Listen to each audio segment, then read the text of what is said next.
Hey guys, welcome to Cook with Nancy. Today I'm going to show you guys a very easy Mumbai style masala toast or Bombay masala toast. It's very easy to make and you can serve this for lunchbox, breakfast, dinner.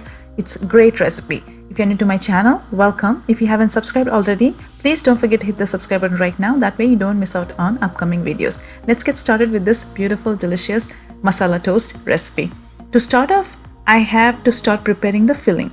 Here I have 2 tablespoons oil in a hot pan. To this I'm adding 1 teaspoon cumin seeds and let it splutter.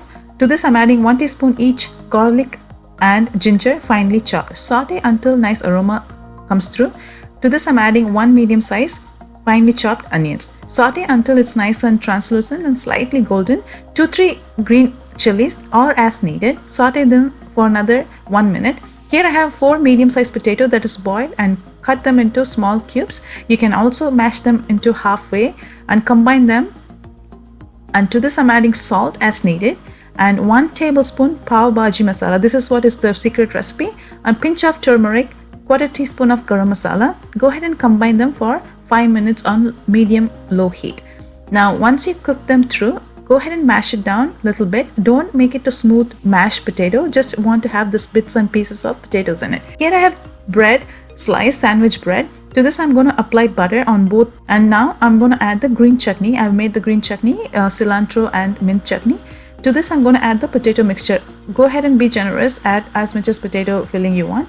And here I have finely chopped capsicum. You can add any color and onions. To this I'm going to add some cilantro on top. If you want to add tomatoes or any kind of different cucumber, you can definitely add that.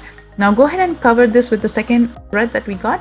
Now go ahead and apply a little butter on the pan and put the toast until it's nice and brown. I'm using a grill pan. You can use a regular pan as well. Once both sides are nice and brown and crispy, remove it and cut them into 2 slices or 4 slices. Here I have some namkeen. You can use that, any kind of namkeen. It gives nice that crunchiness and crispiness and it's that easy. It's super easy to make. If you like my recipes, please don't forget to subscribe below. I will see you soon in my next video with the new recipe. Till then, take care guys. Bye.